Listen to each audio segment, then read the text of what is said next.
Hello and welcome back to the Entertainment Vortex. We were at Brendan Theaters today watching A Quiet Place. Now, seeing the trailer for this film throughout the majority of the earlier part of this film season, I was very intrigued early on. It was something that looked like it was a different concept, something very original, something that wasn't super played out, and it took maybe some genre things from horror and made them a little more enlightening, gave them a little bit more of a story that you could sink your teeth into. After actually sitting down and watching this film, I can say that my early predictions for this were spot on. I'm just going to say it right now. If there are any comedic actors or comedic writers that are out there currently who are thinking about branching out and starting their own horror film, go for it. You're 2 for 2 at this moment in time. Get Out was fantastic last year. It was in my top 5 movies of the year, and this movie was absolutely outstanding. I'm a guy who doesn't like to be in quiet places because it just feels unnerving to me. My anxiety level goes up in quiet places, so naturally this movie is going to make me feel uncomfortable, but for all the right reasons. This movie was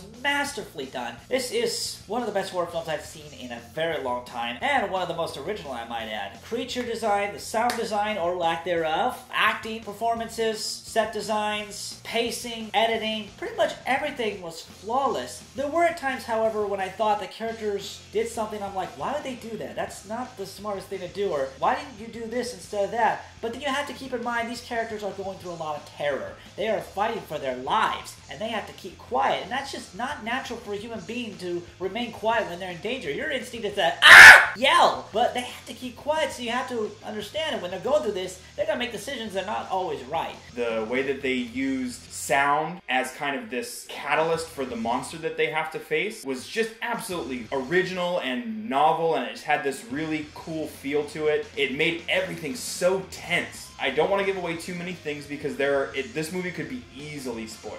There is a lot of stuff going on. I mean, from the trailers you see that there is a small family. They're kind of in a rural area. There's this creature that is attracted to sound. And the way that they use this creature and the tension that it builds and just how like every little last detail is something that could spark that creature, coming forth and potentially harming them, it just makes everything so tense. Well, there were at least 2 brief moments where I felt a little relaxed, but those are the moments where you give the audience a break, because the silence in itself is like a character of the movie. The title speaks for itself. The title is like the character of the movie. Quiet, silence, when you know there's imminent danger, imminent threats, impossible situations, and you have to stay quiet the entire time or you'll die. Kind of like Dead Silence, only that was a little more in your face, gore fest, whatever. Nick would have ended up having a heart attack during this movie. It was just so tense from the moment it opened to the moment it closed.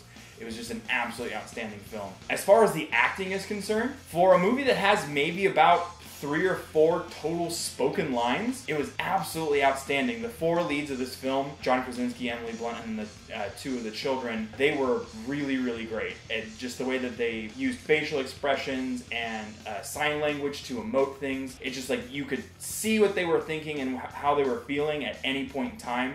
And like I said, for something where you're not getting a lot of spoken dialogue, you got everything you needed to get from their persona and from their body language. Stellar performances all around. I think this is one of Emily Blunt's finest performances in quite a long time. She's done some great work. You've got Devil Wears Prada, Live, Die, Repeat. The only other actor I recognized in the movie was Noah Jupe, who played the kid in Suburbicon and had a really good crime scene in that movie, so the casting director probably thought that kid would be good in this movie. So in a sense, he was auditioning for the movie while being filming a movie. Killed 2 birds with 1 stone. The visual effects for the creatures themselves, well, there's nothing to compare it to in real life, so I guess it looked realistic enough. You can tell it has a low-budget film. There were not that many characters in the movie. We're really focused on just this family, and I think that's all that's needed. The set piece was very well designed. Like I said, it has that like rural farm type feel to it, and the way that they kind of set up their home in order to help protect themselves from this creature, everything makes sense, and it all checks in. Like I said, the way that the set pieces